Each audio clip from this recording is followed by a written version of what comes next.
Hello, this is the Climate Voices podcast, and I'm your host, Omesa Mokaya. So, this is the platform where we unpacking the climate change discourse one conversation at a time by bringing together different practitioners who've been working in addressing the climate crisis, ranging from policymakers to scientists and academics and to community practitioners to have a conversation around it because we want everyone to get to understand what is happening and be willing to be part of the change.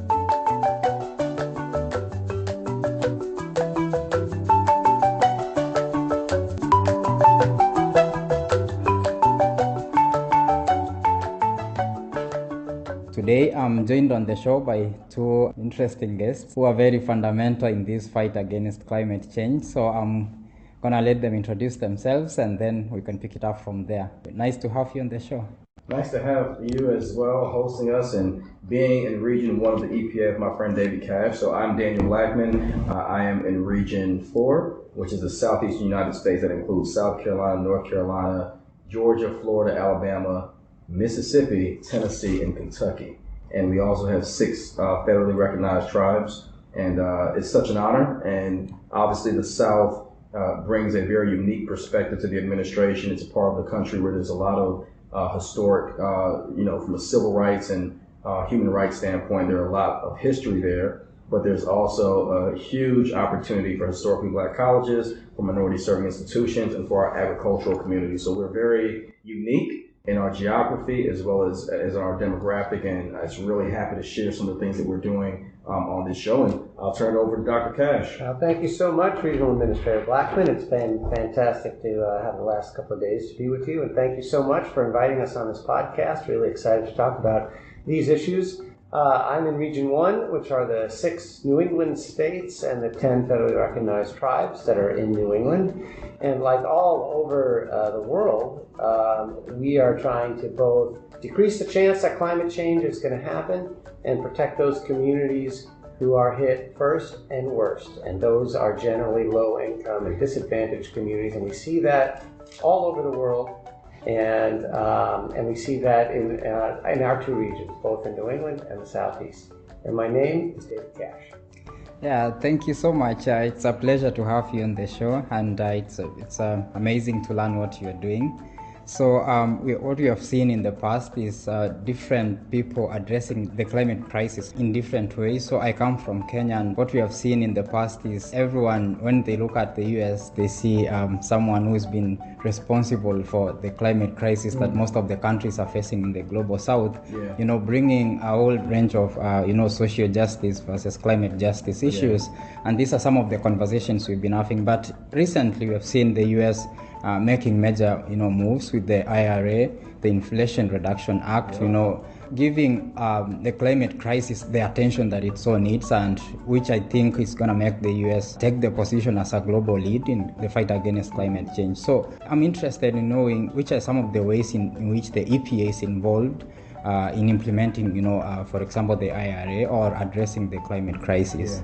You already answered your own question. I mean, the IRA has been significant. The bipartisan infrastructure law, honed in nationally and internationally, bipartisan. I think the Biden-Harris administration has done a phenomenal role in bringing everyone to the table to help America's infrastructure and to help us to lead not only domestically but foreignly, because we want individuals to see the leadership that comes out of our agencies, and that starts with EPA, water infrastructure, replacing lead pipes, addressing the climate crisis. These are all areas that the administration has been focused on. And some of the things we're doing in the agency as a whole and in Region 4 is bringing the community to the table, using platforms to communicate, to educate, to inform people. But more than anything else, when you look at the bipartisan infrastructure law, for starters, there's something included called Justice 40.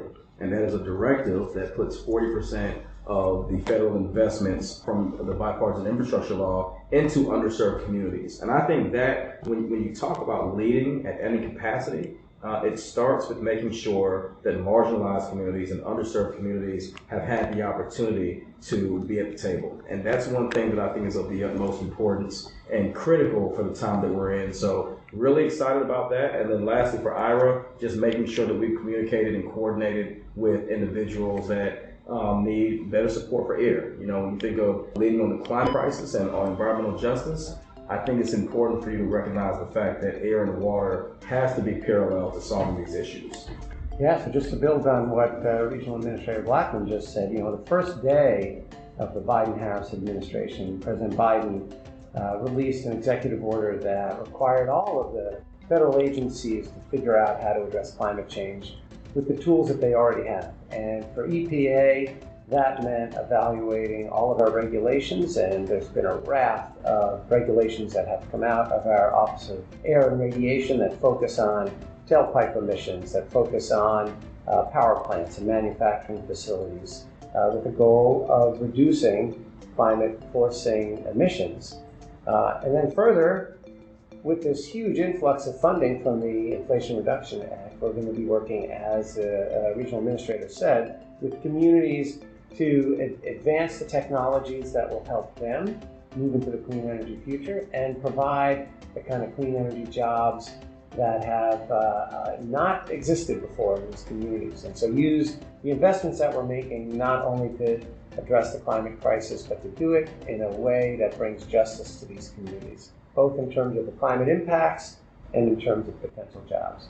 Thank you so much. So what I read from there is the aspect of addressing historical injustices and environmental justice issues that have been raised in the past around marginalized communities. For instance, here in Boston, we see communities which are impacted differently. For example, there are a couple of communities like Eastern Boston, where the Boston Logan Airport is hosted, and a couple of industrial areas. And most of the communities you find around those areas are, communities of color or communities of immigrants. And those are some of the issues that I've been so passionate about, in trying to see how environmental justice, is addressed, because we say there's no social justice without environmental justice. So, you have touched about it, but specifically, are there like programs that the EPA has, whether in Region 1 or Region 4, in addressing environmental justice issues? Yeah, let me address, since you mentioned Logan Airport, I'll just mention East Boston and Chelsea, because historically EPA has given out permits, water permits related to particular pollutants or air permits. And the community in East Boston and Chelsea came to us and said, wait a minute, we have so many different pollutants that we're dealing with. We're dealing with water pollution, we're dealing with air pollution, we have so much truck traffic coming to us, we have airplanes flying over our heads. We need to think about permitting in a more holistic way. And while we're not there yet, we have a long way to go. We've started the analysis and the work with this community at the table to figure out how we could do our permitting that will end up with greater environmental justice for this community. So that's one example, but there are tons of others, particularly related to how we're investing funds from the bipartisan infrastructure law and Inflation Reduction. Yeah, I would agree. I think, direct impact on these communities, it takes a lot of listening. It takes a lot of, I hate to use the word posturing. We have to rethink how we're engaging these areas. A part of me being here in Boston in Region 1 was meeting with the community in Roxbury and having conversations about the perspective that these environmental justice communities have versus us. If we are taking an approach from, and I think what's important before I can go forward, for those that are listening, we're two regional administrators that see an opportunity in collaboration. We can easily say, Region 1 has its way of doing things, Region 4 has its way of doing things. But what we've done, which I think is unique and very special as it relates to EPA, is we're saying, hey, I want to be here. I want to learn from you, because there's similarities in our regions, but there's also opportunities for us to engage the community. And here's what's special about that. We had individuals from Mississippi and from Alabama that joined our meeting here in Roxbury from a community standpoint. And you know what? Those issues they were dealing with from Region 4 were some of the same issues they're dealing with right here in Region 1. It's the same way with the other 8 regions. There are 10 EPA regions, and every community, right? There's not a one-size-fits-all approach for environmental justice, but communities are struggling with the same things: responsiveness, access to resources, making sure that their partnerships, statewide, federal, locally, are mutually beneficial. And I think it's important for us to take the lead on that. So one thing I would say on behalf of both of us as regional administrators is we're facilitators, right? We're not here to point fingers. We're not here to look at past administrations.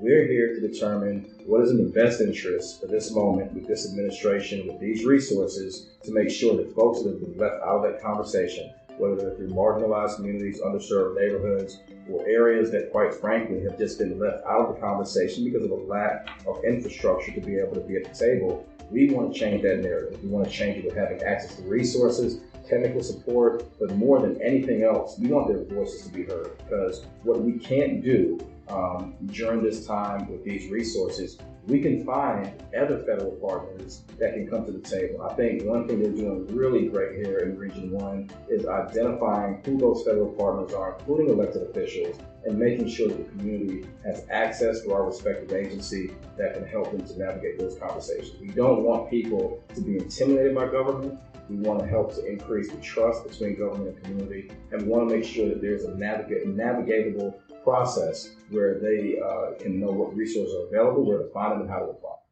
And at the end of the day, sorry. No, go ahead. On the end of the day, after we've had these intense conversations with communities, after we figured out how to make resources available to them, what we're shooting for is a future in which the communities that we visited this past week in Roxbury and other parts of Boston have access to new clean energy technologies. Who can get access to solar power, who can get access to cheap offshore wind to power their appliances, they have electric vehicles, get access to public transit in a way that can get them reliable service throughout the Boston metro area. That means that clean electric school buses are driving the streets of Boston so their kids are not breathing in particulate matter from diesel buses. That's the future that we're shooting for. And that's what we're here to assist these communities in identifying the federal funds that can get them that future. And really quickly, one last thing, because I know we've talked about this a lot between Dr. Cash and I, a clean energy future and having access to electric vehicles and charging stations does not take out of consideration public transportation. You talk about environmental justice communities, especially here in Region 1, and you look at the metro Atlanta region and other areas around the South, it's critical infrastructure that has to be in place so that as we transition into a clean energy future, we don't leave those very communities behind that have a desire to be involved and engaged in resources and opportunities through the Inflation Reduction Act and the bipartisan infrastructure. Thank you so much. That's Information, right? yeah, a lot of information, a lot of good stuff that you're doing. As you said, listening makes a big difference. And I picked something from the conversation that you had before at UMass Boston. You said sometimes, science can be intimidating to communities. So part of what we are also doing with this podcast is trying to break down that complicated scientific jargon so that people can actually get to understand what is happening. It's not that people are not doing anything, they're actually doing it. It's just that we put it in complicated terms and leave people out of the question. But like you said, Daniel, consultation with people and working with people and working with society is a great part of trying to bring the change that we want to see in addressing the climate crisis. Yes, as you were mentioning about partnering with various agencies, I was just wondering, do you have are there community groups specifically you're working with in addressing climate? There are a lot of them. I think it's, one of the biggest missteps we often make as a federal government, not just as EPA, is being non-traditional, thinking outside the box as to who we are accessing. Right? We can't rely on lists and names of community organizations from 10 years ago. They may still exist, but we've got to widen the tent, right? We've got to make sure that we're listening because, yesterday's freshman in college is today's entry-level worker. So we can't just rely on, information with the current pool of students that exist because, one area that is a huge concern of mine, having a son getting ready to go to college, is the amount of debt that college students graduate with. So a lot of times there's a lot of energy between freshmen and sophomores that, want to be active, want to be in the climate conversation in EJ. And then by their junior and senior year, adulthood really starts to sit in, and they start thinking, I gotta pay these bills off, I gotta pay this debt. So when I think of the way we communicate, I think one, are we being consistent and bringing people along the way? Number two, I think about literacy, right? Because we can't assume that when we talk science and we talk, EPA jargon, that folks going to just lock in step understanding. So it's not that we're dumbing down information. We're trying to find ways to make it more clear and less intimidating. And I think that's the most critical part. If you go into most communities, they want to know why their water bill is high. They want to know why there's a boil water advisory. They want to know why, when their kids go outside and they have asthma, it's not getting better and they're missing more school days. Our job is to take the complex side of our work, to simplify it to the best of our ability, and to make sure that folks have an opportunity to do two things. One, ask us questions about the information, and two, independently access it when they don't have a David Cash or a Daniel Blackman. They can go online to EPA.gov. They can look at information very detailed with it. And we take a lot of time. I learned it from David and his staff in translating our data and our information and using very specific software that can take that language that can be complicated and intimidating, and that can then be translated into levels that are more palatable for communities, regardless of their level of education, regardless of their interest in science. Our goal is to make this information accessible and to make people feel that they're part of that conversation, not being spoken over. So, thank you so much for emphasizing on that. Yeah, trying to look into the future, you have to look at the past. And I know, Daniel, for instance, you have a strong background in civil rights, and Dr. Cash, you have a background in academia. So I'm just trying to refer, and these are the kind of conversation we're actually like emphasizing on. Having different people working together, using your past, for example, in civil rights and the past in academia, and how now you're working together in the same field, in addressing the same issues. So how is your past influencing not only the past, I want him to open up an answers, but it's also, he's a white guy, I'm a black guy, I'm in the South, he's in the North. I mean, we don't take for granted with your question, but we also realize we come from backgrounds where our lived experience in the United States and in our regions have been different. So he has a very unique perspective, and I think I have that I'll share after him.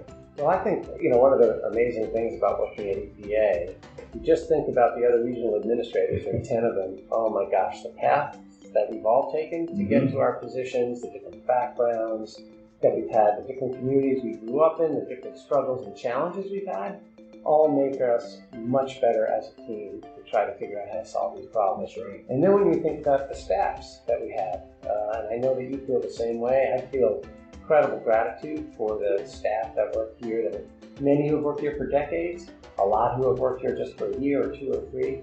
But the breadth of experience, expertise is incredible. And that's something to be valued. And given that we're dealing with issues of environmental justice and of race, it is critically important to put those issues on the table. So, I, as a regional administrator Blackman mentioned, I have a very different kind of history, what my background is, what my ethnicity is, but those are assets. But I can't be blinded by those. That's right. And that's the danger, right? I have to be very open-minded and humble about what I do bring and what I don't bring to the table. So, I can be in meetings where I'm listening in communities, and I have to be really grounded in the fact that I do not have the lived experience of the people who are in that room. And I've got to respect that and understand that and, approach it in that kind of way. And the hardest part about our positions, and this is my opinion and perspective, is that we have to be able to go into rooms, me as, a black male in the South, I can't assume that every room is going to be the same. And we can't go into rooms based on a person's gender or religious background or cultural background or ethnicity. We can't just think that those are barriers and we can't have conversations in those rooms. And that's what makes me being here in Region 1 so special, because we've literally, gotten better off each other's strengths and learned from each other's weaknesses. Being in a room, I wish you saw this guy, yesterday, being in a room with, some environmental community leaders and folks that haven't had the best interaction with the government, right? They haven't always been responsive. And to see him sit there and listen and say, hey, here's what we're going to do different. That's the same guy that was in front of the crowd at UMass, the same guy that was in the meetings we had all day. So what I love about our work is we don't have to, switch our character or our identity or our leadership based on the room we're in. Our goal is to be consistent, to use our experiences, to come here. And I hope we've shared and left some things with Dr. Cass that he can use. I know when I go back to Region 4, we have a lot of meetings come up, for example, with agriculture, right? And we have a lot of things we want to do with institutions. And what we've been able to do here with UMass and with Dr. Cash's, I was going to say historic, but background with academics, it makes it easier because I have a civil human rights background and a legislative background on advising with policy. This gentleman has worked with academia, he's worked with policy, he's worked with government. So I think we're really building something special because we've spent some time listening, we've learned from each other, and we're going to continue to learn each and every day. Absolutely. I mean, those same rooms you're talking about, to watch him with the respect that he both received from the people we were meeting with and that he showed to them, his listening, his ability to reflect back on concerns. I learned a ton these last 2 days. Great. And just in the last year that we worked together. Yeah, I mean, one person, some time back I had a voice saying, you never stop learning because life never stops teaching. Very true. Yeah. I mean, I appreciate the opportunity of having you here sharing this, as I could wish to have you, all day discussing this, but I know you're a busy man and you don't have all the time. So as we come to the end of this, there are a couple of young people out there who are feeling desperate, feel despair. One of the episodes I did in the past was about, I talked to like 6 young people who are addressing the topic of climate anxiety. They feel despair, and we're being told all these stories that, if you don't do this, the future is doomed. But for any young person there who is, listening to this, what would you like to tell them? As a kind of word of encouragement that as the EPA regional administrators, you're here for them. You've worked with the young people in academia too. I mean, what would you like to tell these young people who are, for example, looking into addressing issues of environmental and climate justice? I mean, first of all, keep learning.